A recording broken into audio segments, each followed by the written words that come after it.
So I work with a lot of nonprofits on their communications plans and communications initiatives. And one of the things that I'm often surprised to see is that they don't really have much of a communications plan in place. There's a lot of moving parts and pieces to the communications program for an organization, whether it's communications for donors, communications for constituents, your program participants. There's a lot of pieces that are going on. And let me tell you, having a plan in place can help save your sanity and help you get organized towards those most important goals that you're working on in your communications program. Now, I'm not saying you necessarily need to have a highly detailed 12-month plan for your communications program, though sometimes that's really helpful. What I want to suggest that you can actually really benefit from is having a 90-day plan in place. And that's what today's video is going to walk you through.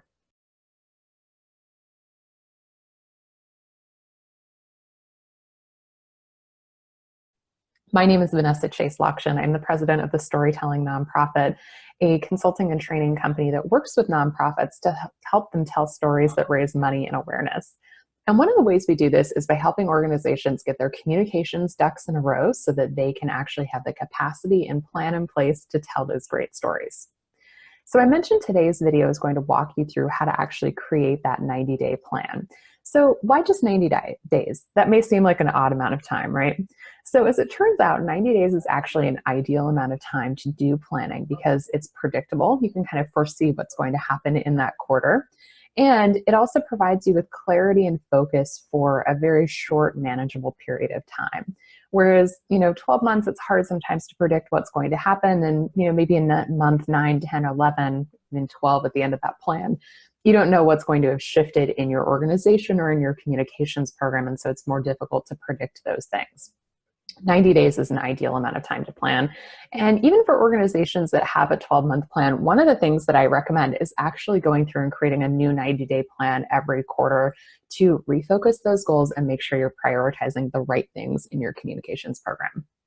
So let's talk about 3 steps that you can follow to actually create a 90-day plan for your organization.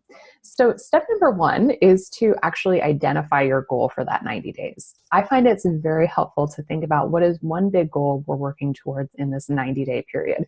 Think of it as a sprint, like you're working towards that goal in this short amount of time and you're going to make it happen.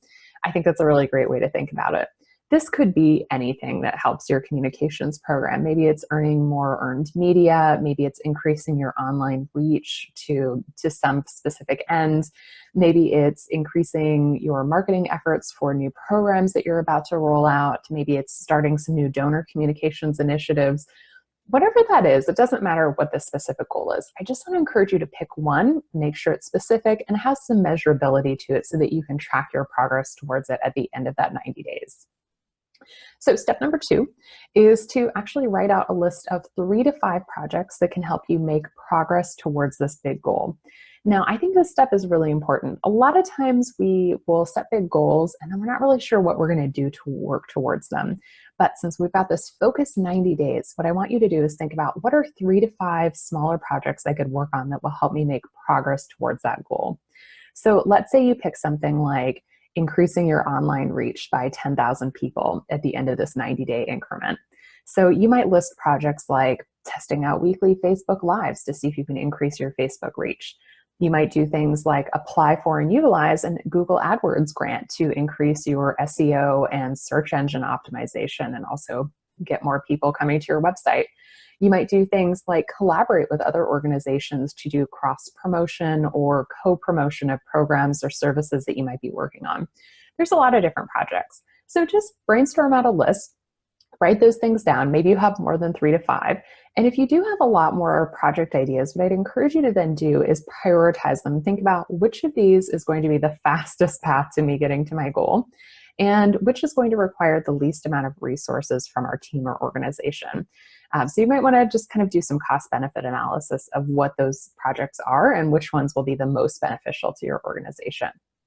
Step number 3 is to actually operationalize your plan. And this is where you're going to take those projects that you've now listed out and think about when they're going to happen specifically over this 90-day period. So start to think about what makes sense in terms of planning. You might want to look at your own schedule. Do you have vacation time planned? Are there holidays coming up? Are there other things that are sort of in your queue to get done? And think about when it makes sense on a week-by-week basis to work on these projects. Maybe you'll work on more than one in a week. Maybe there'll be other things that are going on. Just start assigning some loose dates to them. And if you're feeling like you want to dive in a little deeper, also feel free to write out some of the specific tasks that you might do in that week. Again, this is a little bit more granular planning, but it can help you really make progress towards these projects and tasks when it comes time to work on them. So there you have it. There are 3 steps to creating your 90-day communications plan. I hope they're helpful for you. And I would love to hear from you in the comments below. Have you ever created something like this? Maybe you're going to try it for the first time. Let me know. I'd really love to hear from you and hear about where you're at with your communications plan. And finally, if you've enjoyed this video, be sure to subscribe to our YouTube channel using the button in the lower right-hand corner of your screen.